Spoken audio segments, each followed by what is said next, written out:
Okay, let's start out just kind of catching everybody up here. It's been 3 weeks since we've had a class, so it feels like it's been forever. Um, Scheduling questions, first of all. I'm going to try to stick to Jeannie's schedule as much as possible. And pulling up the schedule she had posted on Blackboard, our test on Unit 3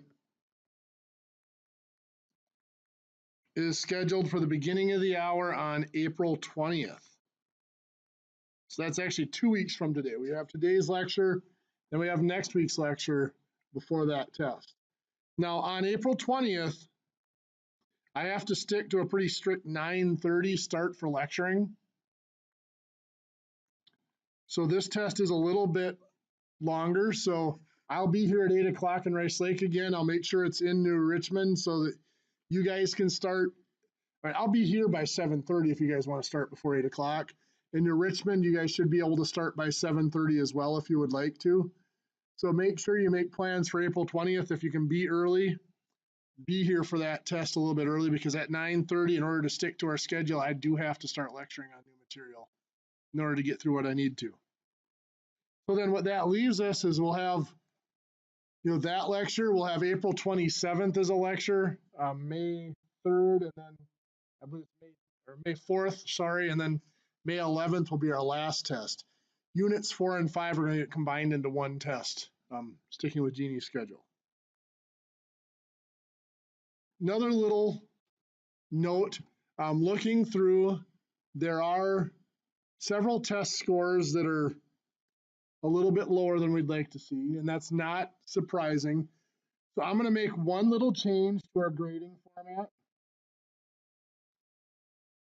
I'm going to start using a slightly altered version of the test. Now we can't make that change for Unit 2 that's already graded in the books, but starting now with Unit 3, these next two tests, I'm going to use a slightly altered test, so it's not going to be the standard one that's used district-wide. And what I'm going to do is, once I've graded those tests, still going to take them and grade them just like we have all the time. But then after grading, I am going to give them back to you so that you can keep them. You don't have to turn them right back in, but you are allowed to make corrections on the problems you have wrong. Now, when you do those corrections, you have to show your work. On the rest of the test, if you don't show your work, as long as you have the right answer, that's what I'm concerned about. But when you do corrections on the ones you got wrong, you have to show your work. You have to show the steps as to what you're doing. And you can earn back up to half of your points that you got wrong by doing those corrections. And when you do those, I don't care if you work with other students. If you ask me, I'll walk you through them. There's two purposes to that. One is I want to make sure you have the right answer down, especially starting now with the dosage calculations. This is vital for you any of you going on to the ADN program. You have dosage calculation tests that you have to pass with 100% in each semester of that program. So I want to make sure you have the correct calculation down. And then, of course, the side effect of that, which is a little bonus, is it'll help you improve our grades a little bit on those tests. So what that means then is our homework, rather than going through the homework in detail, I'm still going to have you send it to me and give it to me, but the homework is just going to be graded on completeness. What I've done so far is I've looked at the homework, made sure all the problems were there, and I've picked a random few out of each section to check to make sure, because I wouldn't have time to check every answer on every homework. From here on out, I'm just going to look at the homework and see that you've got all the problems done. That doesn't mean don't do them or just write down an answer. But what will happen is I'll be posting the solutions to the homework so you can grade your own homework on the website. So if you're worried about whether you have the right answers, I'll make sure those are posted up there for you. In fact, I believe Chapter 4 is already posted. So anybody have any questions on that?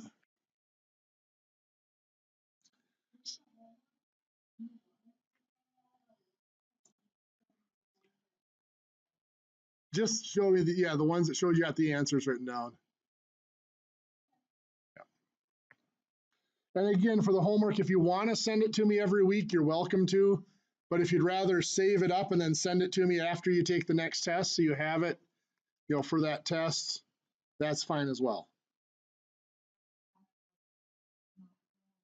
The test will be open book, open notes. Any other questions?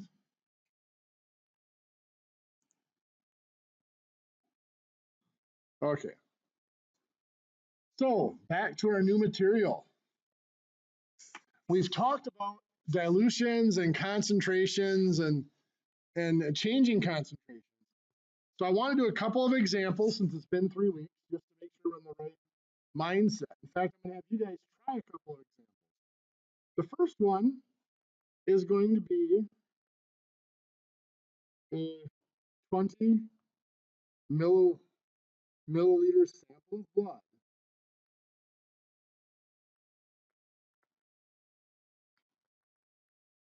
is combined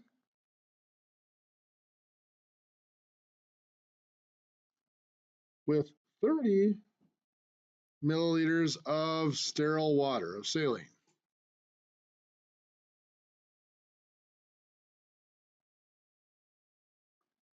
The meter reads when tested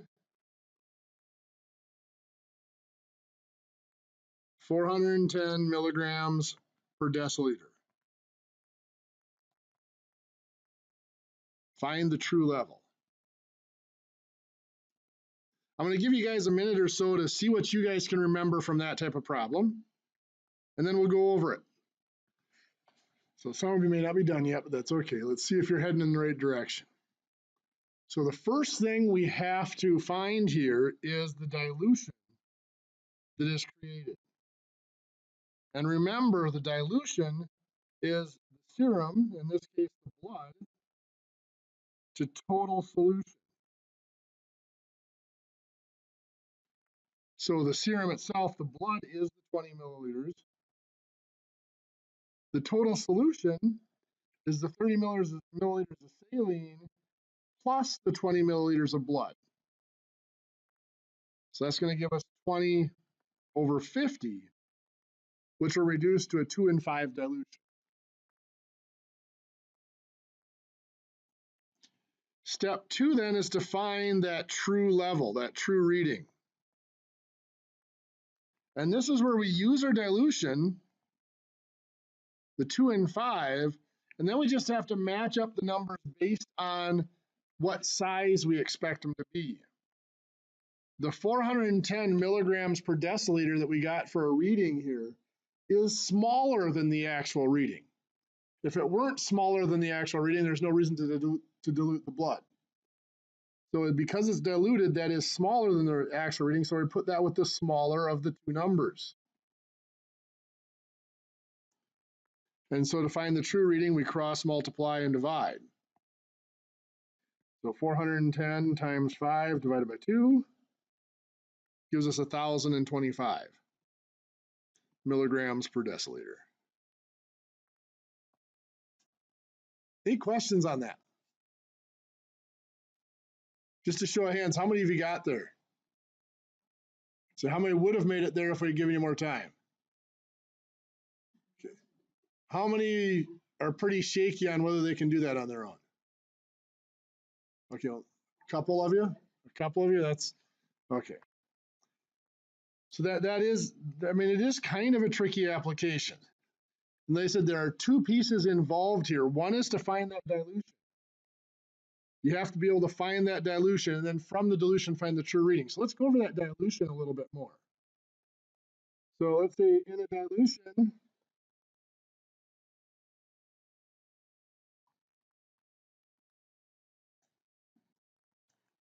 of 80 milliliters of serum in 240 milliliters of saline, find the dilution ratio.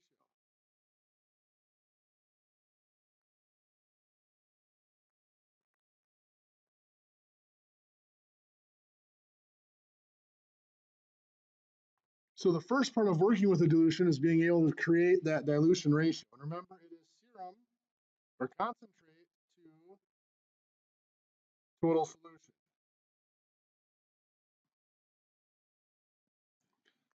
The serum is the 80 milliliters.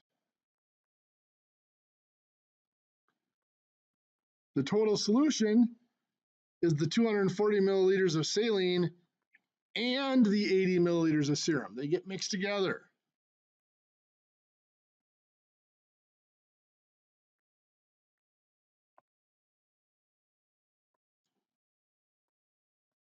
So on top we've got 80, on bottom we've got 320. Both were in milliliters, so the milliliters can be canceled out. Both of those numbers now can be reduced. You see that they both end in zeros, so you might see that they divide by 10, divide by 20. I'm going to take the shortcut, divide them by the largest number. Both of them can be divided by 80. So 80 divided by 80 is 1. 320 divided by 80 is 4.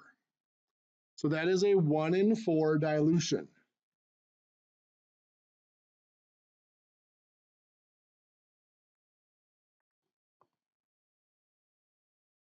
The other side of that might be this. In a 2 in 7 dilution,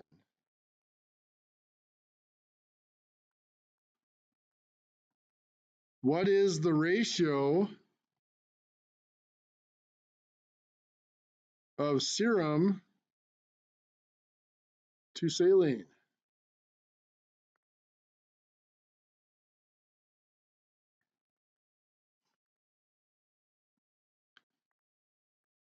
So remember, in a dilution, the dilution itself, 2 in 7, what does the 2 represent? Serum. So that's what we want. That's the first part, is the serum. What's the 7 represent? Total solution. That's not what we want for the second number. The second number, we want saline. So to make this serum to saline, well, the 2 still represents the serum. That isn't going to change. If there's 7 total parts, if 2 parts are serum, how many parts are saline? 5. 7 minus 2. So you get a 2 to 5 ratio of serum to saline.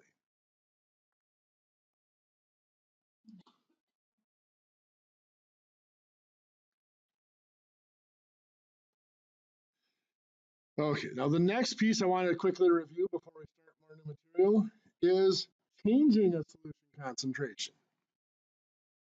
Let's say that we have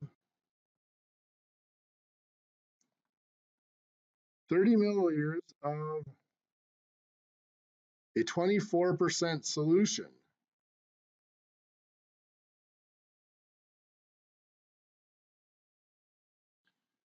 That is diluted to 8%. Find the new volume.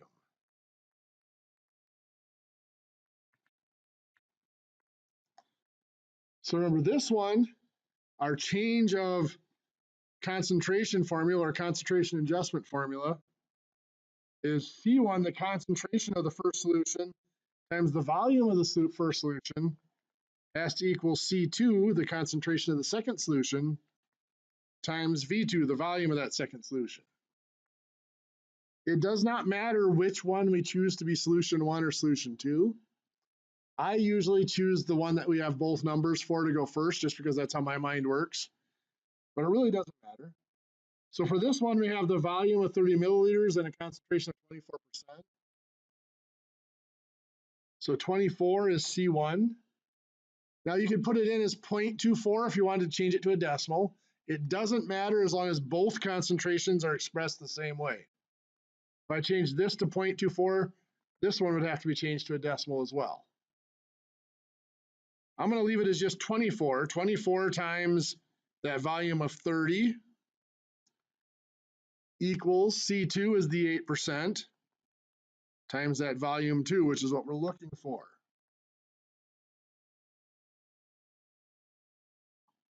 So now we're just solving an equation.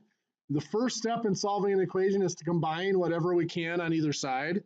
On the left side, 24 times 30 is 720.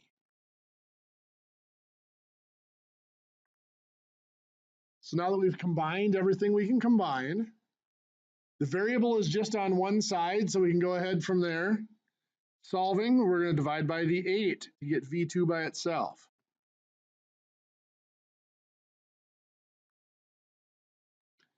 So V2 is 90. The units on V2 will be the same as the units on V1. Those were milliliters.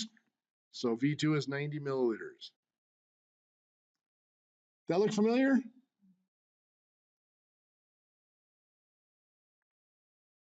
Okay. So we need to start getting into the actual dosage calculations. So there are a couple of little notes I'm going to make here.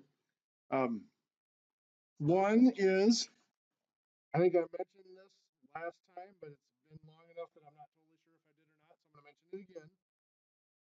Page 150 in your book goes over medical abbreviations.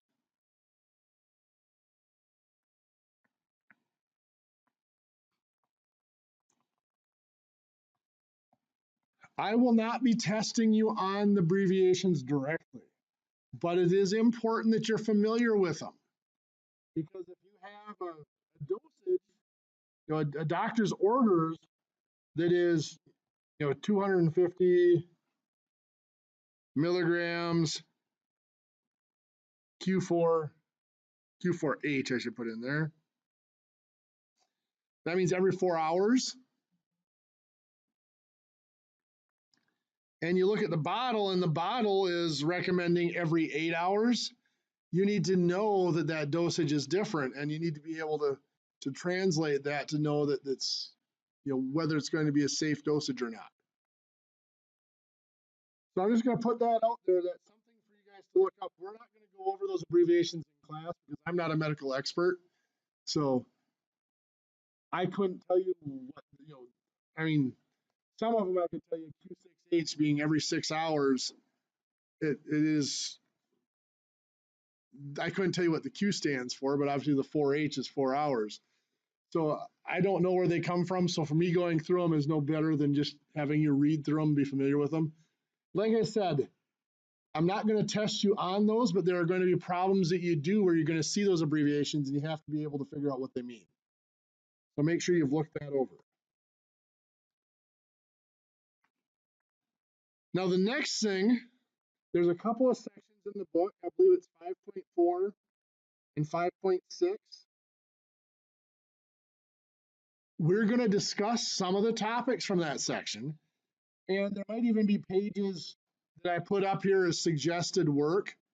Those sections will not specifically be tested on, but concepts in those sections are involved in some of our other things. So we're going to go over some of the material in those sections just so that we have them to use in our other calculations.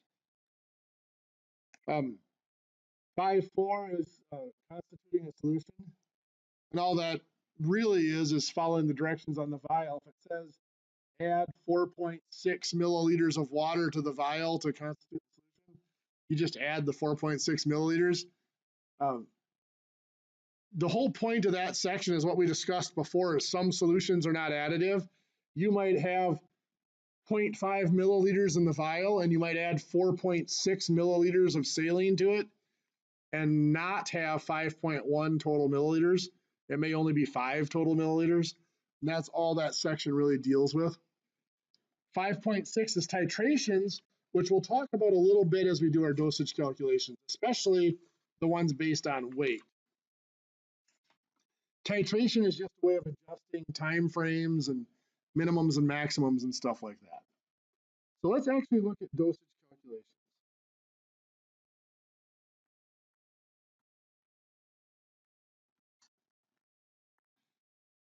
So there are 3 methods for doing dosage calculations. One is the formula. Students tend to like the formula method at first because it's a formula you plug numbers into and it's relatively comfortable. I'm not a huge fan of the formula for 2 reasons. One is many problems that we do, the formula would have to be applied several times. Also, the formula only works on a select group of problems. There are different formulas for straight dosage calculations. There's a different formula for IV flow rates, um, different formulas for dealing with dosages based on weight and body surface area and all that. Like I said, at first it's comfortable because it's very laid out and straightforward, but it can be confusing and cumbersome. The second is a proportion.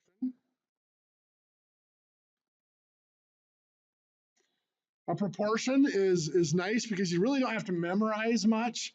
It's just a matter of lining things up. But similar to the formula, there are a lot of problems with that. Proportion would have to be applied over and over, up to 4 or 5 times to get from the beginning of the problem to the end of the problem. We'll show you that method as well.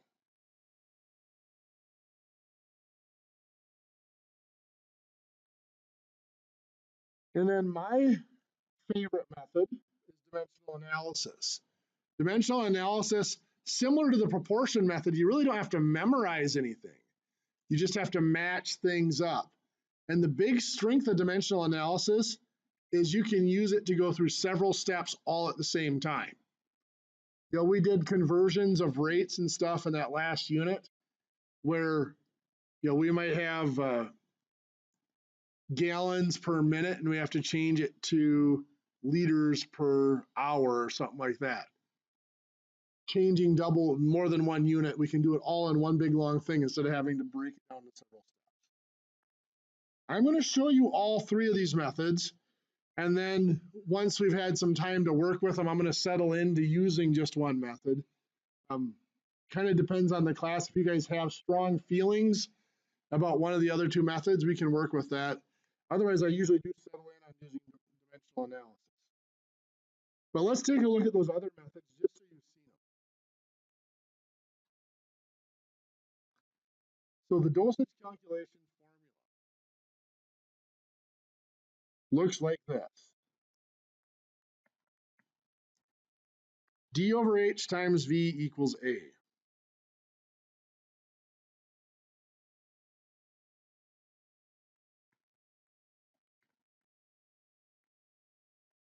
D is the doctor's order.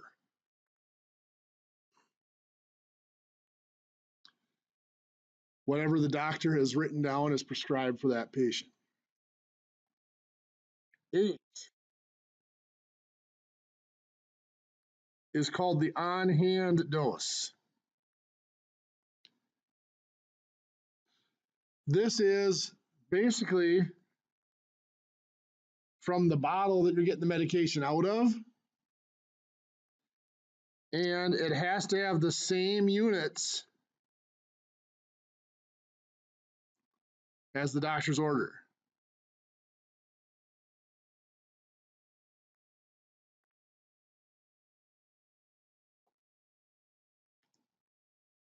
V stands for vehicle.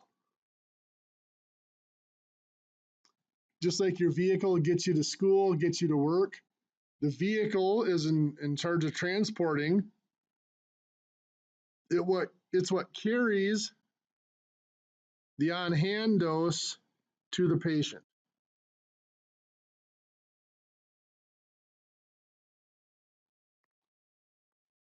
And then A is what is actually administered to our patient. So let's do a few examples here. And you'll see in these examples, some of these pieces can be a little bit foggy. So let's say our doctor orders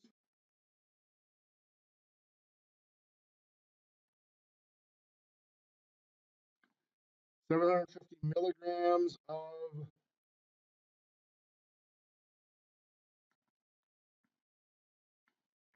naproxen sodium.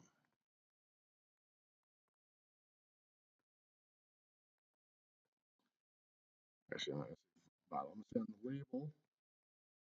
So you look at our container, our bottle of medication, and the label says 300 milligram scored tablets. The word scored here is kind of important. Do you guys know what the word scored stands for? Yeah. Scored just means the tablet has a notch built into it, so it's easy to break them in half. A scored tablet is always rounded to the nearest half tablet.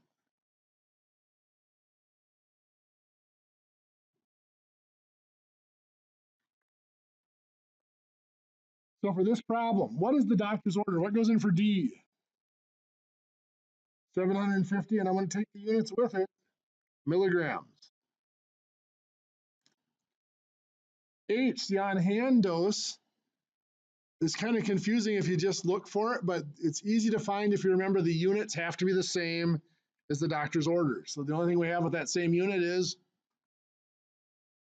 300 milligrams. So that has to be our on-hand dose. What's our vehicle?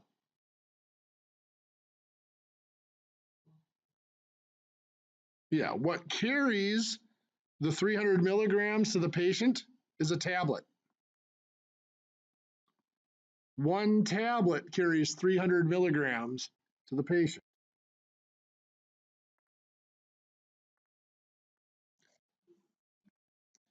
So now the milligrams cancel out. 750 divided by 300 is 2.5.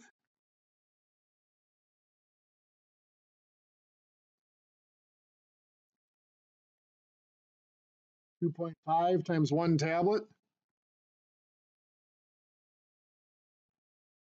is 2.5 tablets. So what you would administer to the patient there is 2.5 tablets of medication. Any questions on that one?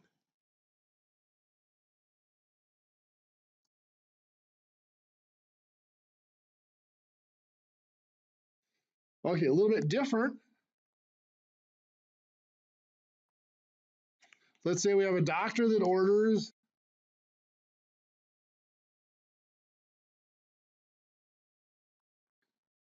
400 milligrams of a medication for a patient,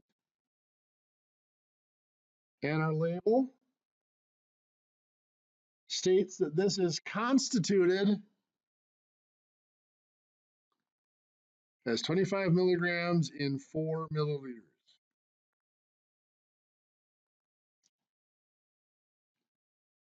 So once again, the doctor's order is pretty easy to find. That is 400 milligrams. What's our on-hand dose? 25 milligrams, the only other item with milligrams in the units. Our vehicle? 4 milliliters. That 25 milligrams is carried to the patient in 4 milliliters of fluid. So the milligrams cancel out again. 400 divided by 25, 16. 16 times the 4 milliliters, 64 milliliters.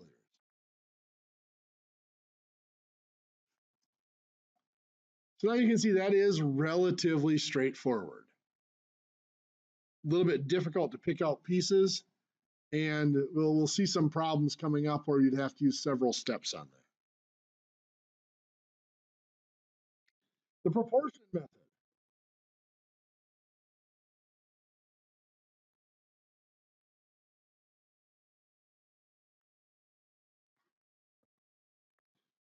For the proportion method, we start out with the label. That becomes our first ratio. The second ratio then is the doctor's orders compared to what's administered.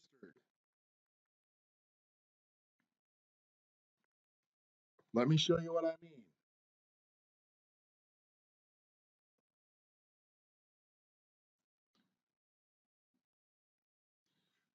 So that back to that first example, ordered 750 milligrams of naproxen sodium. Our label is 300 milligrams scored tablets.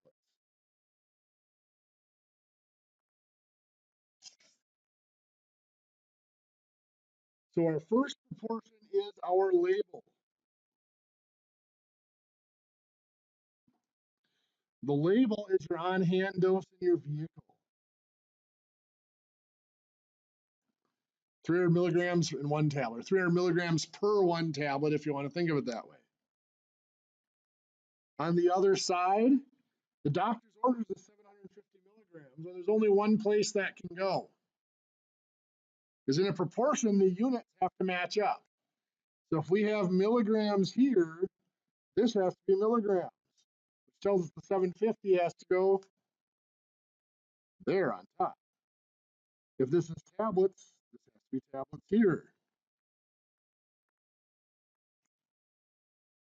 So when we cross multiply and divide, 1 times 750 is 750, divided by 300 is 2.5. We get 2.5 tablets. You'll note that's the exact same dosage we calculated with the formula, at least it better be, but we didn't have to memorize any formulas, we just set it up and matched up the units.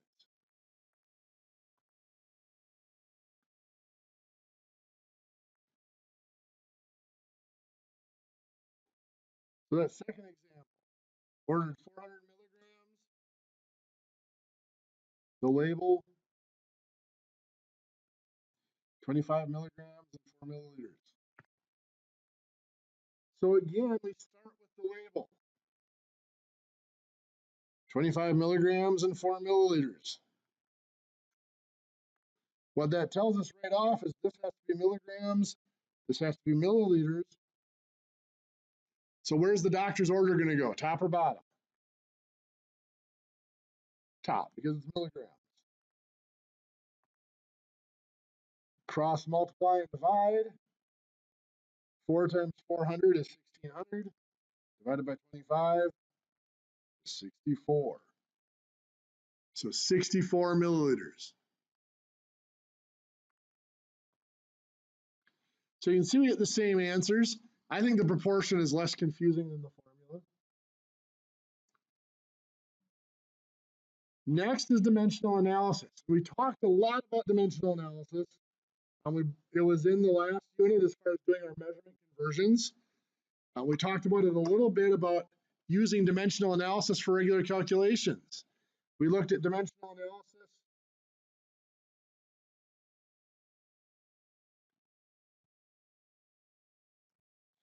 Just for doing simple calculations like velocity. If we have, if we're traveling at 50 miles per hour, and we want to know how far we'll go in 4 hours. Well, we want to convert our hours into a distance. So we have 4 hours, we make that a fraction. We're getting rid of hours, so we're going to put hours on bottom. We want to convert it into a distance, so that'd be miles on top, 50 miles per 1 hour. Any rate like this, 50 miles per hour, can be thought of as an equivalency. Just like saying that there's 4 quarts in a gallon or whatever. This is saying that 50 miles is equivalent to 1 hour of travel. And we can use that equivalency as a conversion factor, just like we did right here. So now the hours cancel out. 4 times 50 miles is 200 miles. On bottom, 1 times 1 is 1, so that's just 200 miles. So the dimensional analysis takes care of knowing any formulas. All we have to do is match up the units. So using that idea then on our dosages, if our doctor orders 750 milligrams and our label is 300 milligram scored tablets again,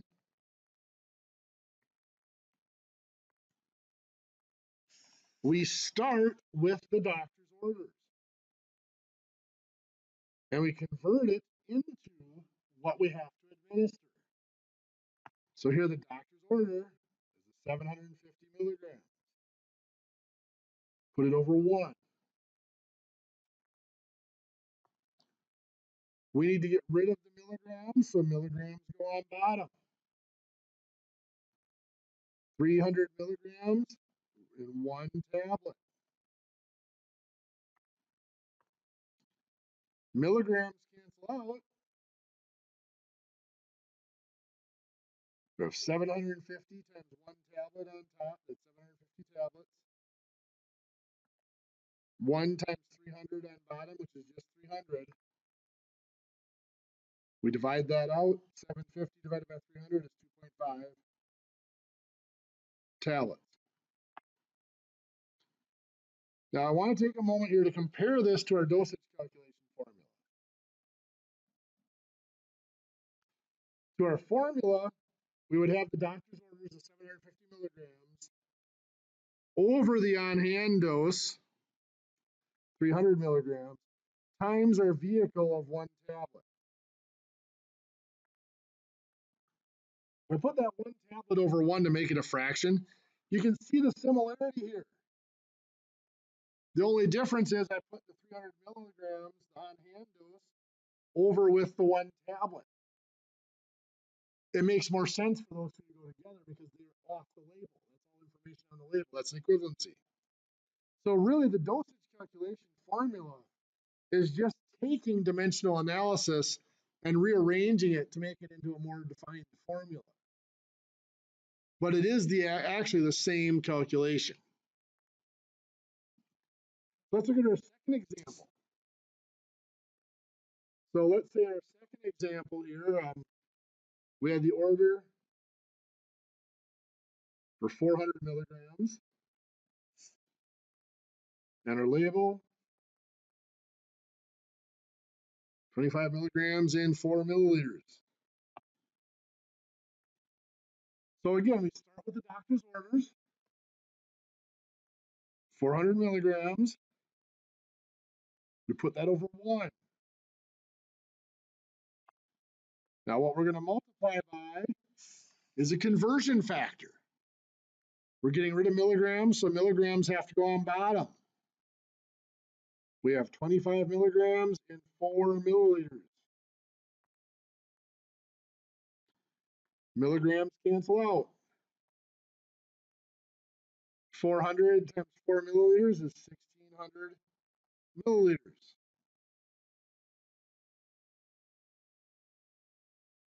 1 times 25 is 25.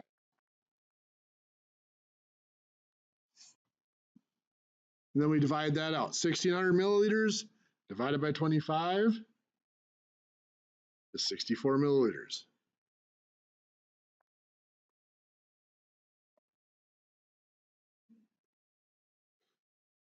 Now you're probably looking at that saying, all 3 of those methods look to be about the same level of difficulty. And there's a lot of truth to that. But we can run into problems that are a bit more complicated. One of those, IV flow rates.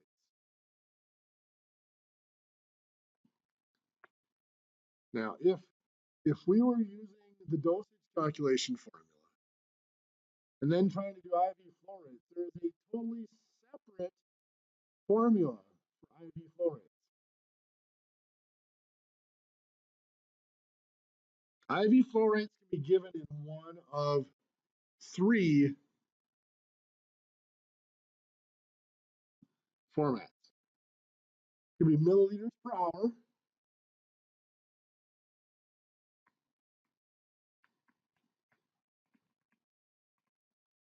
it can be milliliters per minute,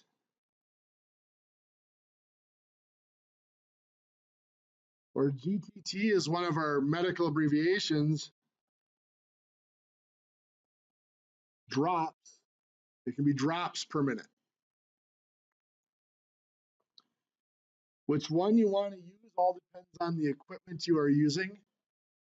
If you're actually setting an old, the old version is literally a clip that goes in the hose, and you loosen or tighten that clip to let it flow faster or slower, and you actually have to time with your watch the drips coming out of it.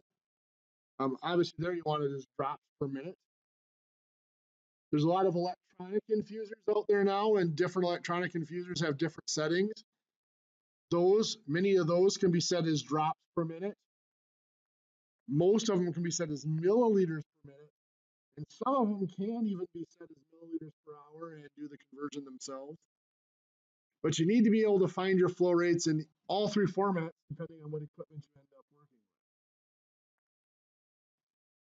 with. So let's say you have an order for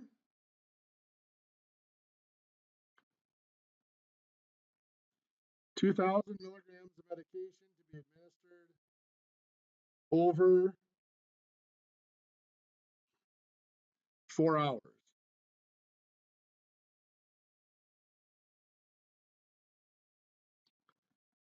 The label on the medication states that we have 5 milligrams in 2 milliliters of fluid.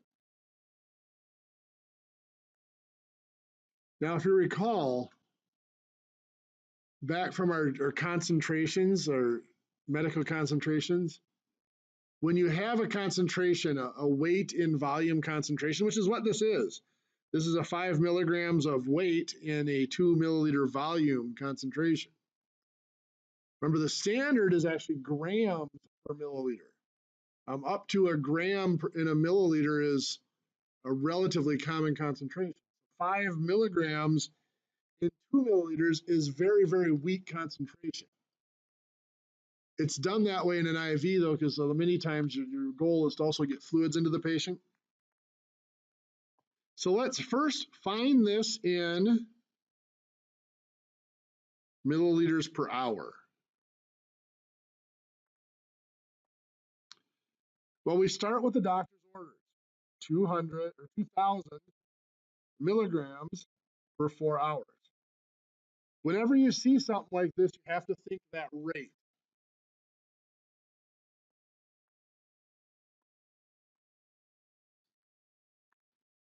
Now, when we look at our desired answer, we do want the hours in the denominator. So the hours do not have to change, but we do have to convert from milligrams to milliliters. So we're going to put milligrams on bottom so that they cancel out. Milliliters go on top. It's 5 milligrams and 2 milliliters.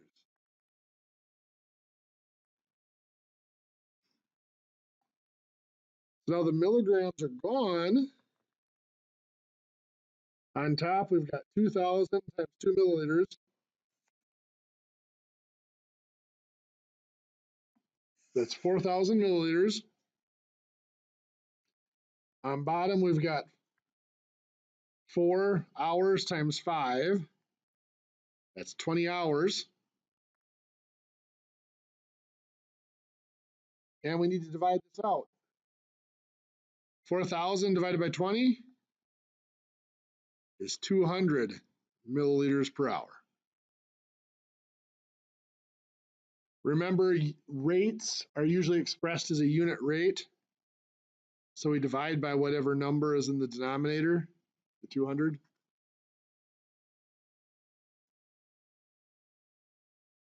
It was 200 milliliters over 1 hour. Any questions on that?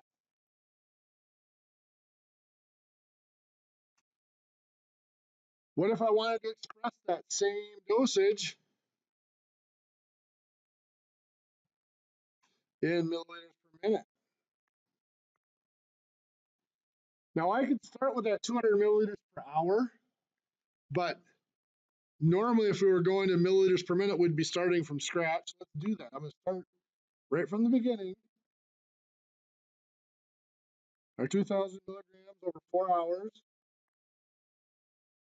We need to convert both now. Both the milligrams and the hours have to change.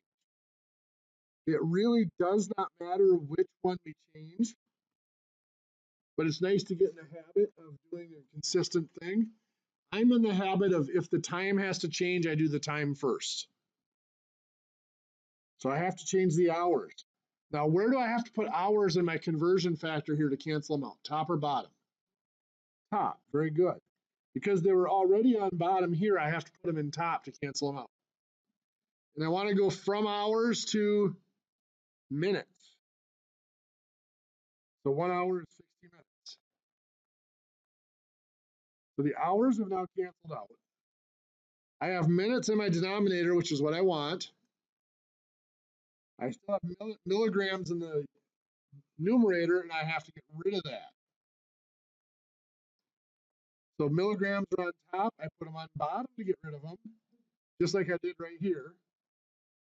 5 milligrams is 2 milliliters.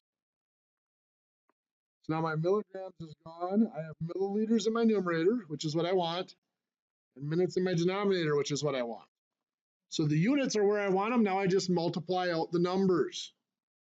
So I have 2,000 times 1 times 2 milliliters is 4,000 milliliters. On bottom, I have 4 times 60 minutes times 5, which is what, 1,200 minutes. I divide that out, and what do I get? Like 3.33.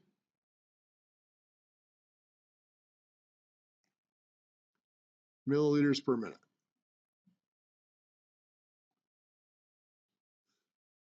Now, depending on what type of equipment you're using, your rounding can be different in any of these. Whenever we have milliliters per minute, we're going to round to 2 decimal places. So 3.33. If it is drops per minute, we're going to round to 1 decimal place. Depending on the equipment you have, sometimes you want drops per minute to 1 decimal place. Sometimes you have to round to the nearest whole number, to the nearest 1. We're going to go to the nearest 10th or 1 decimal place. Okay, it's 9:20. It's time for a break. Let's go ahead and take a break. We'll come back at 9:30 and continue. So let's look at some more examples of our flow rates.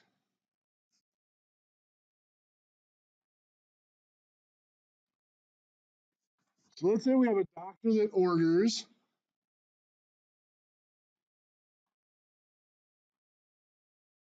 70 milligrams to be administered over 30 minutes.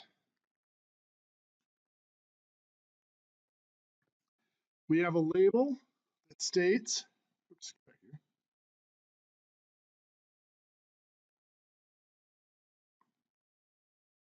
50 milligrams in 25 milliliters. I want my flow rate in milliliters per hour. So we always start out with the doctor's order. 70 milligrams over 30 minutes. Now let's look at the time. Do we want to change the time? Yes, we do. We want to go to per hour instead of per minute. Where do minutes have to go in my conversion factor? On top. They're on bottom, so they have to go on top to cancel out. So hours are going to go on bottom. The relationship is 1 hour is 60 minutes. So I'm going to cross cancel my minutes. Right now I have milligrams per hour. I need to get rid of the milligrams. Milligrams are on top, so I put them on bottom. What's my relationship between milligrams and milliliters? 25 milliliters and 50 milligrams. Milligrams cancel out. Now I have milliliters as my numerator and hours as my denominator, which is what I want. So we're going to do some multiplying. 70 times 60 times 25 milliliters. Is that 1,050 or 10,500?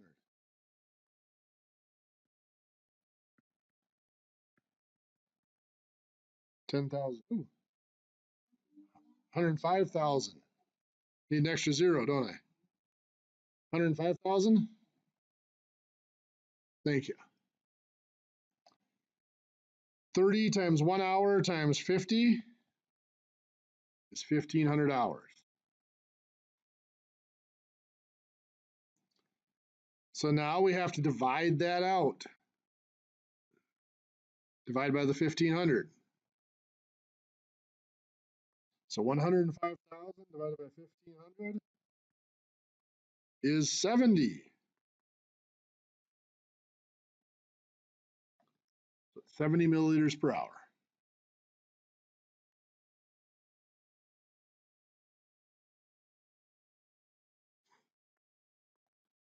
Any questions there? Okay, well, let's go to the next step. Let's say the doctor orders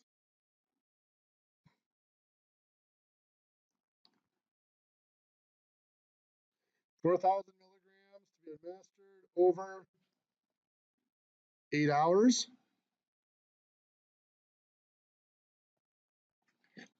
Look at our label, and it says 25 milligrams and 8 milliliters.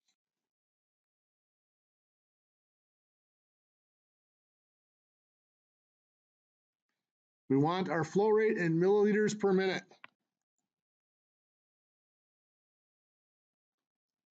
Start out with the doctor's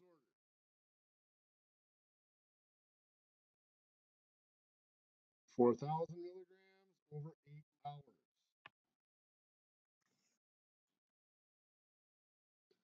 Do we need to change the time? Yes, we have to get rid of the hours. So put in 1 hour, 60 minutes. So the hours will cancel out.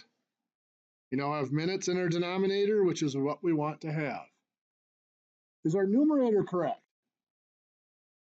We want milliliters. Right now we have milligrams. So to get rid of the milligrams, I'm going to put it on bottom. And I have this equivalency here, 25 milligrams in 8 milliliters.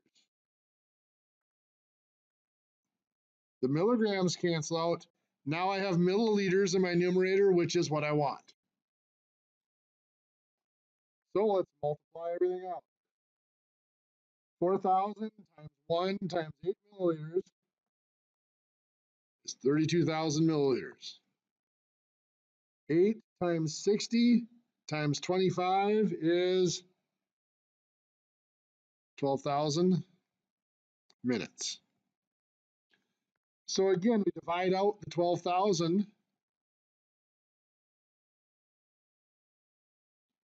Gives us 1 minute on bottom. 3,200 divided by 12 is what, 2.67 milliliters? 32,000 divided by 12,000. So that's 2.67 milliliters in 1 minute. So 2.67 milliliters per minute.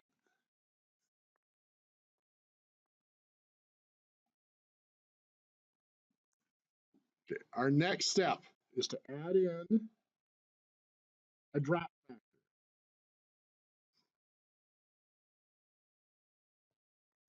A drop factor accounts for the viscosity or the thickness of the fluid.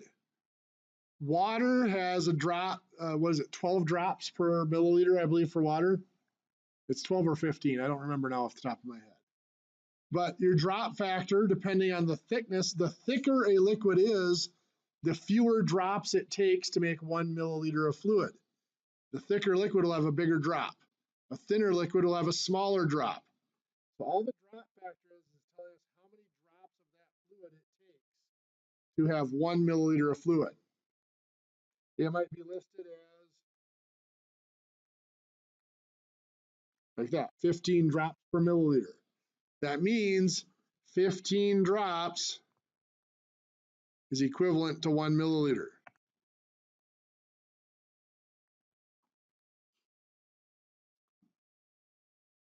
So let's take a peek here. Doctor's orders for 5,000 milligrams to be administered over 12 hours. A label that is 5 milligrams in 2 milliliters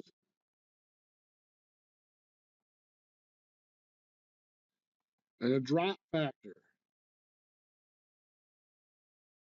of 18 drops per milliliter.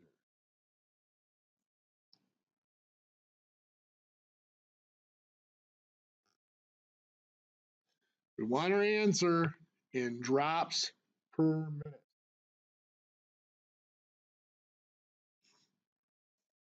We start with the doctor's orders again. 5,000 milligrams over 12 hours.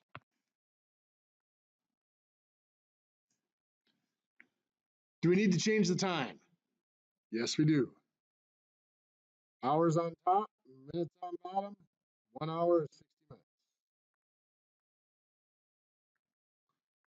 Hours are gone. We now have minutes in our denominator, which is what we want. We need to get rid of the milligrams. So we'll put that on bottom. What's our equivalency for milligrams? 2 milliliters in 5 milligrams. So 2 milliliters, 5 milligrams, or 5 milligrams and 2 milliliters, however you want to say it. So the milligrams cancel. We now have milliliters in the numerator, but we want to get to drops. So we need to keep going. We're going to get rid of milliliters, put them on bottom. We have 18 drops is equivalent to 1 milliliter.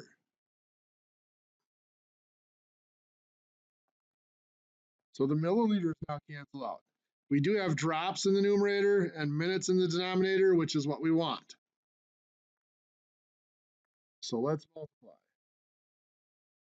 5,000 times 1 times 2 is 10,000 times 18 drops is 180,000 drops. On bottom, we've got 12 times 60 is 720 times 5 is 3,600 minutes.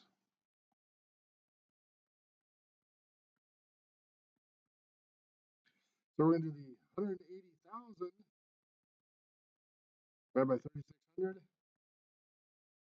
We get 50 drops in 1 minute, or 50 drops per minute. Any questions?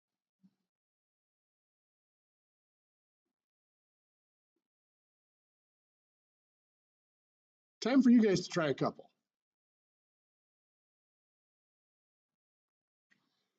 So our doctor is going to order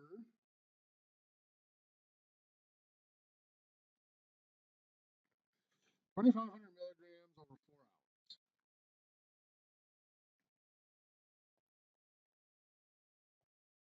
Our label is going to say 25 milligrams and 4 milliliters. And a drop factor of 15 drops per milliliter. Find that flow rate in drops per minute. I'll give you a couple minutes to work through that. Let's see how we're doing. I realize some of you probably haven't had time to quite finish yet. Do we need to change the time? Yes. Hours are going to become minutes. 1 hour is 60 minutes.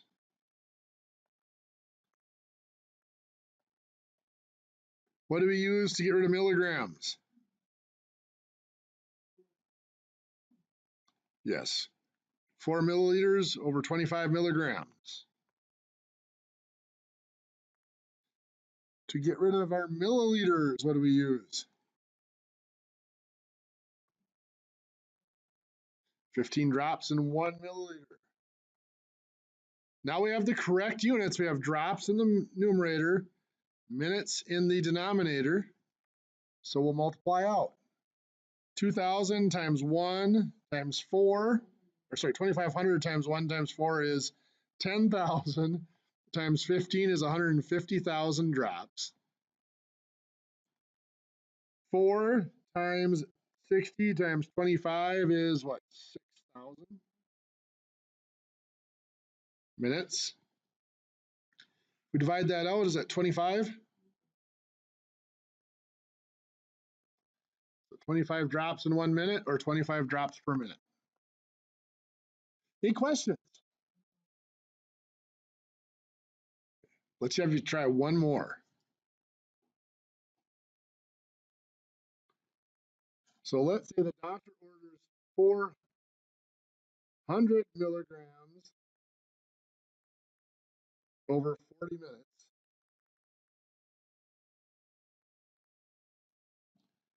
Our label is, now let's do this. 50 milligrams in 25 milliliters.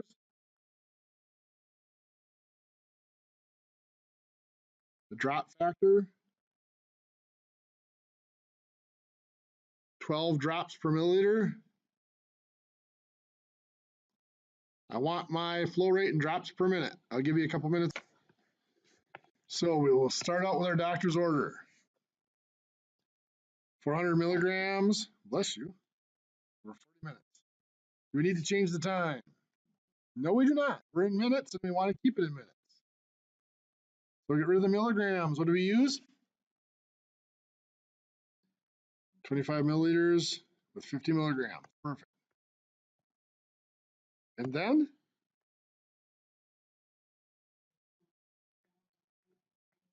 okay, 1 milliliter is 12 drops or 12 drops per milliliter. We now have drops in the numerator, minutes in the denominator. Let's multiply it out. 4,000 or 400 times 25 is 10,000. Times 12 is 120,000. 40 minutes times 50 is 2,000 minutes. We divide out the 2,000.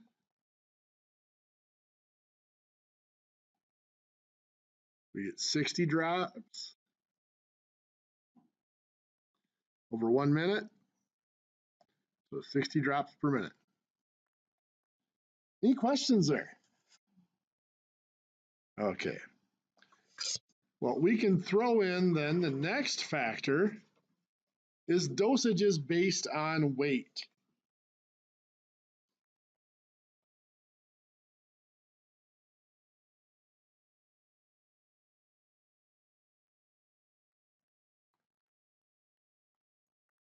So for dosages based on weight, we are usually given a recommended range. We might have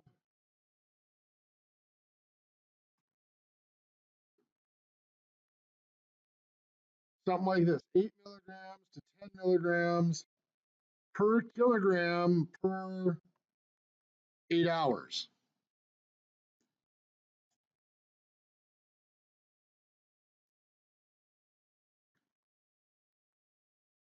We need some information on our patient. Let's say we have a patient that is 88 pounds.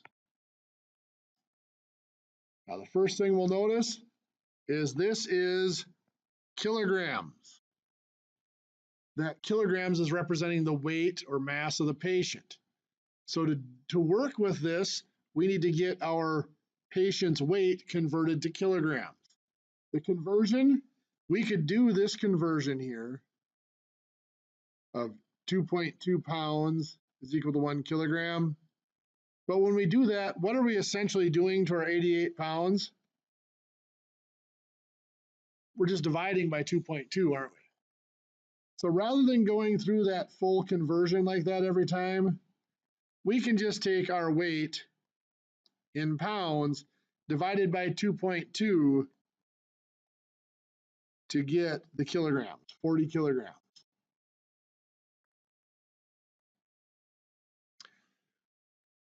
We are going to start with the patient's weight.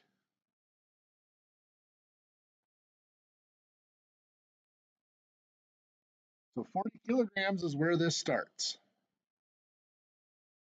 Now we are going to convert it to a dosage. So let's start out with the 10 milligrams per kilogram first. Well, kilograms are going to go on bottom. 10 milligrams per kilogram implies 10 milligrams for 1 kilogram. Kilograms cancel out. 40 times 10 milligrams is 400 milligrams. On bottom, there's just 1 times 1 is 1. So we have just 400 milligrams. Notice we've ignored this part so far, the per 8 hours. This is where that comes in. That's 400 milligrams per 8 hours. Well, what about the lower end of that, the 8 milligrams per kilogram? Well, we could redo this calculation again. Our 40 kilogram patient, 8 milligrams per 1 kilogram. 40 times 8, 320 milligrams over 1. So that would be 320 milligrams per 8 hours. So the recommended dosage for this patient, 320 to 400 milligrams every 8 hours.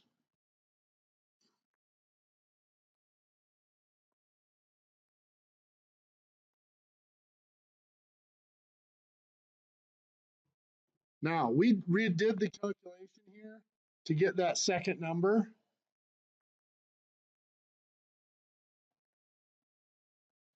There's something in the book called the titration.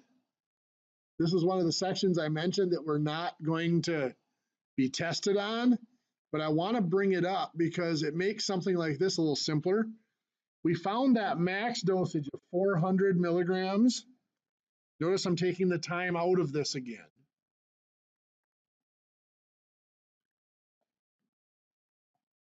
That 400 milligrams was calculated using the maximum of 10 milligrams per kilogram. The minimum that we're trying to convert to is 8 milligrams per kilogram. Notice the units on these don't matter because the units are going to cancel out. But if I just took my 400 times 8, then divided by the 10, we get 320.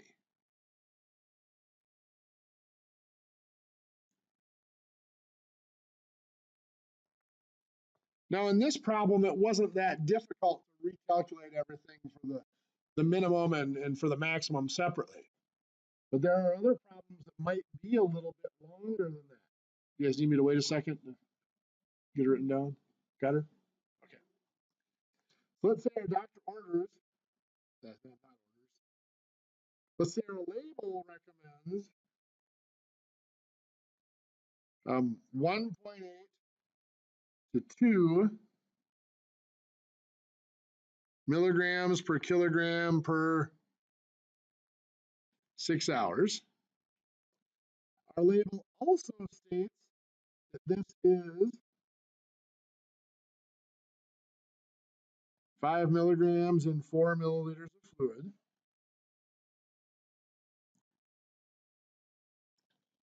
We have a patient that's 143 pounds. What does our first step have to be? Convert the pounds into kilograms. Divide by 2.2, which gives us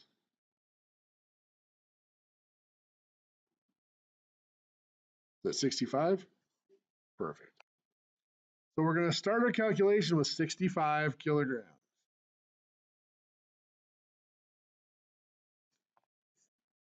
I tend to always use the maximum first, mainly because the first thing I would want to know is to make sure that if I have a doctor's order here, that the doctor's order has not gone over the maximum recommended. So that's the only reason I always start with the maximum. So what's going to go here in our first conversion factor?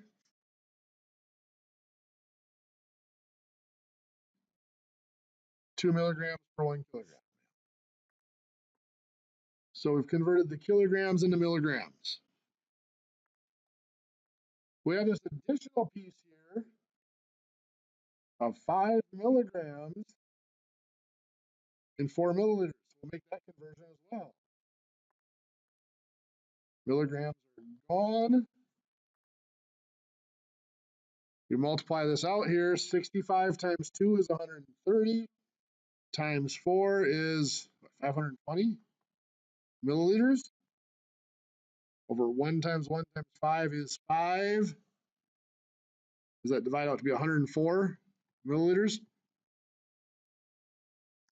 Now that is per 6 hours. We've got to remember to put the time back on that. And that is the max dose. If I wanted to find the minimum dose, I could go back and redo this calculation, putting 1.8 in there for the milligrams per kilogram. Or I can simply do my 104 milliliters and I can use the titration. What number did I use to calculate the 104? Use the 2 milligrams, right? And I want to change it to 1.8 milligrams per kilogram. So I put what I used on bottom and what I'm changing to on top.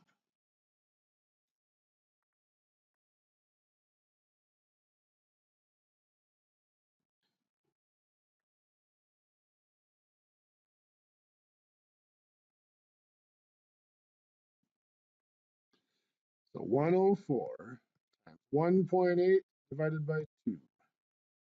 93.6. That's going to be milliliters per 6 hours.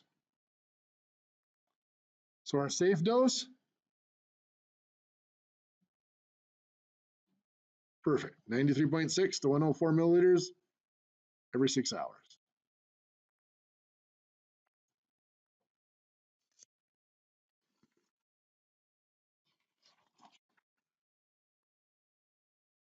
So let's have a little fun with this.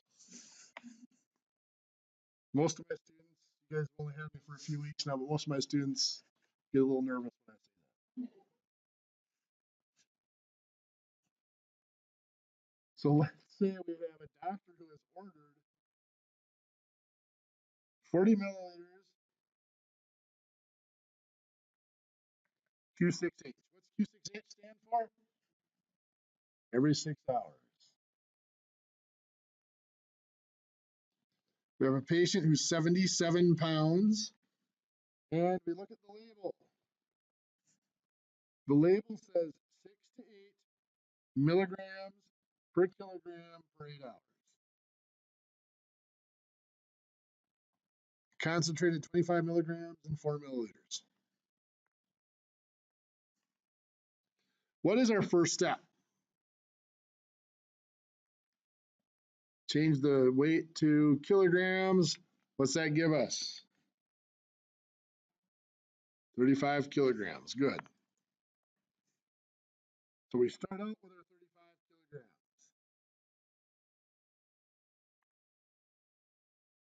I'm going to start using the max, which would be 8 milligrams per 1 kilogram. So the kilograms will cancel out.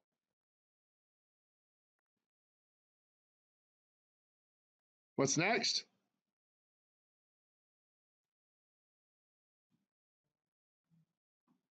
Yeah, 25 milligrams to 4 milliliters. So the 4 milliliters on top, 25 milligrams on bottom. We're now in milliliters, which is what the doctor ordered. So we're going to go ahead and calculate that out and see what we have.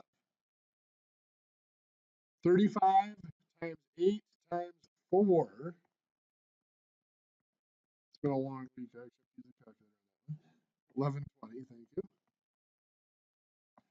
Over 1 times 1 times 25 is 25.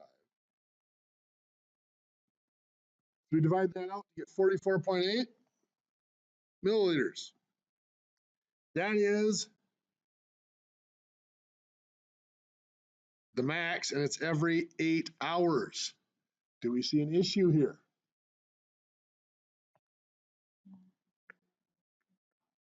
The doctor ordered it every 6 hours. So we can actually use this, we can use a titration to convert this as well. If we have 44.8 milliliters every 8 hours, we can convert it to 6 hours. Again, the number that goes on bottom is the number that was used to find this. Number going on top is what we want our new to be related to. So 44.8 times 6 divided by 8 is 33.6.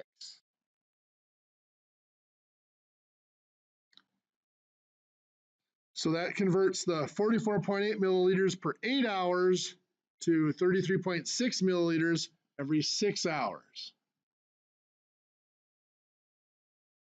Now we haven't used the 6 yet. We'll go ahead and do that titration. Now remember, this was hours and hours here that we were doing.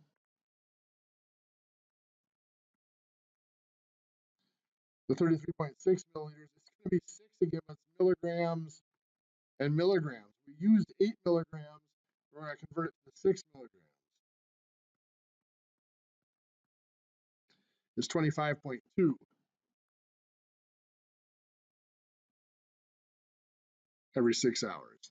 So the safe dosage here, 25.2 milliliters to 33.6 milliliters every 6 hours. Is the doctor's orders within that safe dose? No, the doctor has exceeded that safe dose. 40 milliliters is too high. So you need to consult with the doctor to see if there needs to be a correction. Couple of things I want to talk about here. One is the time difference.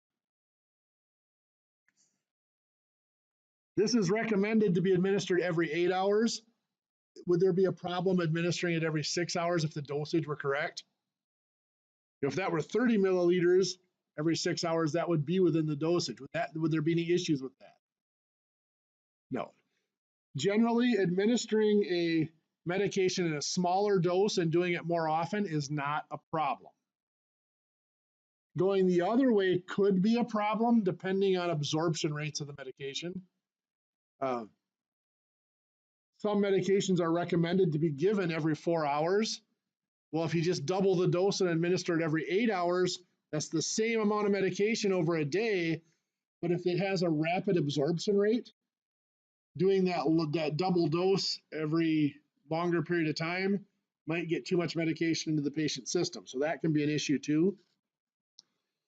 We're not going to deal with absorption rates in this class, but that's something I wanted to point out. We are going to convert, we might have labels that recommend every 6 hours or whatever, and we may convert it to every 8 hours or every 12 hours. That doesn't necessarily, just because mathematically it's a safe dose, doesn't mean that it actually can be administered, because on the biological side, that absorption rate might be a factor.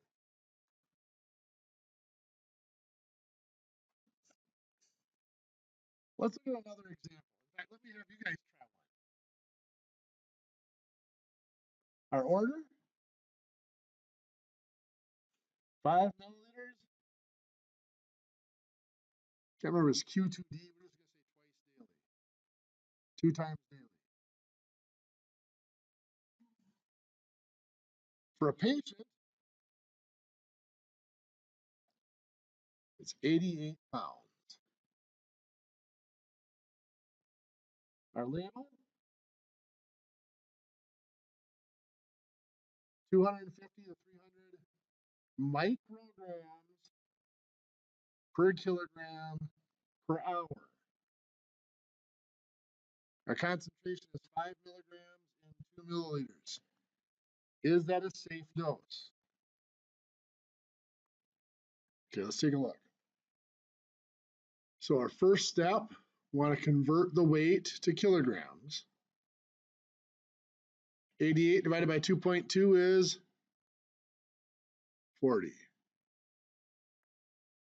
we're going to start out with 40 kilograms. Now I put in the micrograms here. We're going to start out with the max again. Per 1 kilogram is 300 micrograms. So I cancel out the kilograms, but this is 5 milligrams in 2 milliliters. So we need to get rid of the micrograms. Go to milligrams. 1 milligram is 1,000 micrograms.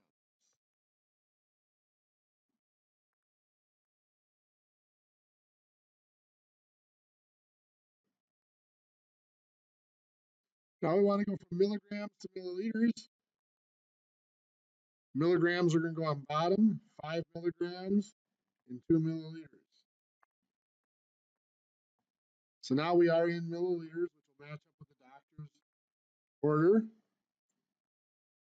So let's multiply this out. 40 times 300 is 12,000, times 2 is 24,000 milliliters, over 1 times 1 times 1,000 times 5 is 5,000. I'm going to double check my calculation on top there, because it's been one of those days. It is 24,000. Divided by the 5,000 is going to give us 4.8. So we have 4.8 milliliters. What's the time frame on that? Per hour.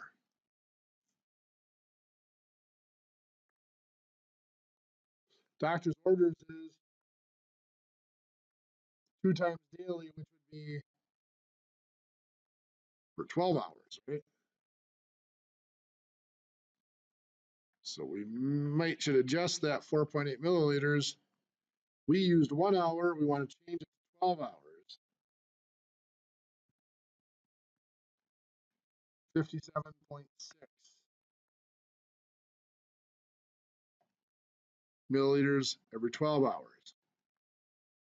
Now that's the max dose. While we're at it, let's find the minimum dose. Take that 57.6 milliliters. We use the max dose of 300 micrograms. We're going to convert to the minimum dose of 250.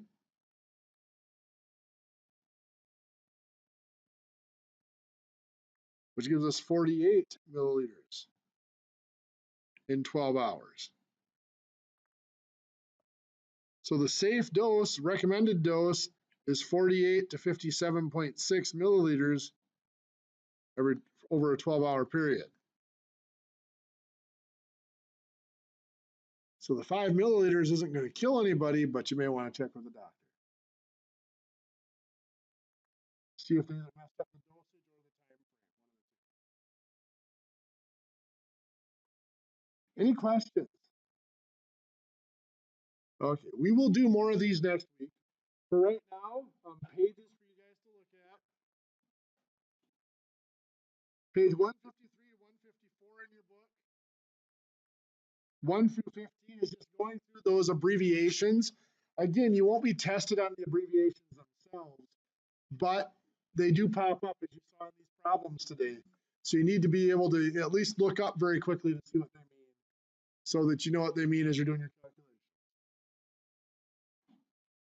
Page 162 to 163, 1 through 23, the odds. Those are starting to deal with dosage calculations using the formula. We've already mentioned page 168 through 169. That's your syringes. And then today what we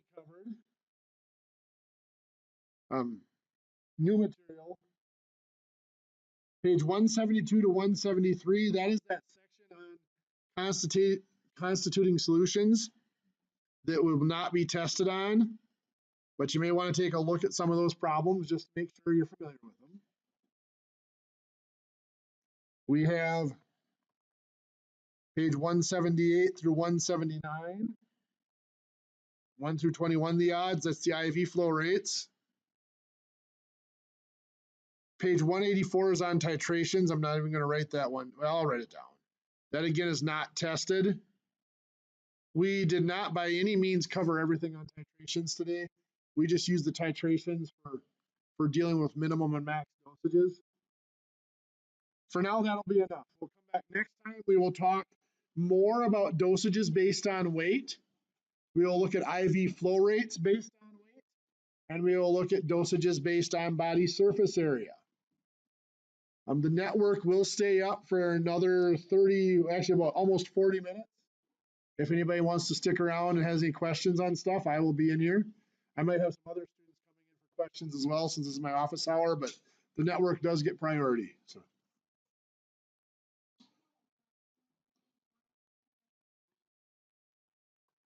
Okay, test 3 is on April 20th. So that's 2 weeks from today. So the test will be from whenever you manage to get there. I mean, as early as 7:30 you can start. We will have to do a hard cutoff at 9:30 that day for the test. And then there'll be a lecture starting at 9:30 that day. So like I said, make sure you plan appropriately, that if you think you want to have extra time, make sure you're in early. There will be lecture from 9:30 to 10:20 that day. Test 4 is then going to be on May 11th. That is our last class. Test 4 is going to actually combine units 4 and 5.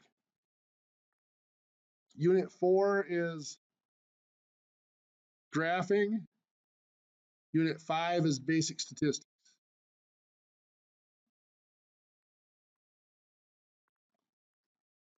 Does that help?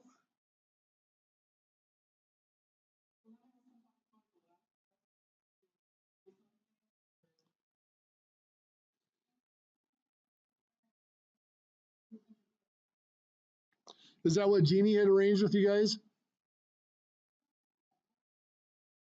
Oh, I had thought about doing that as an option of taking that test out of class. During that week, the only thing that we're going to do in class that week is take the test. So I'll have it set up so you can take the test anytime during that week, probably after Tuesday of that week, from Tuesday to Friday. What that does is, since I'm going to allow you to do corrections on the tests now, if you do it earlier, I'll grade it and get it back to you so you can correct it, so you have more time to correct it. But we will still dedicate class time that week to the test. I looked it over. I was worried that I wasn't going to have time to cover all the material, but by combining units 4 and 5, I gain an hour by not having to do an extra test. So we should have plenty of time to cover the material.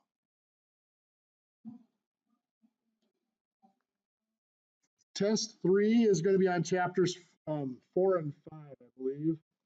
Let me double check here. Yes. Chapters 4 and 5 are on test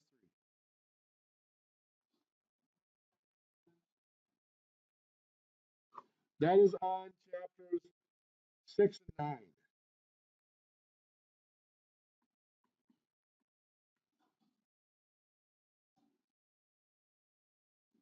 And actually a little bit of 10.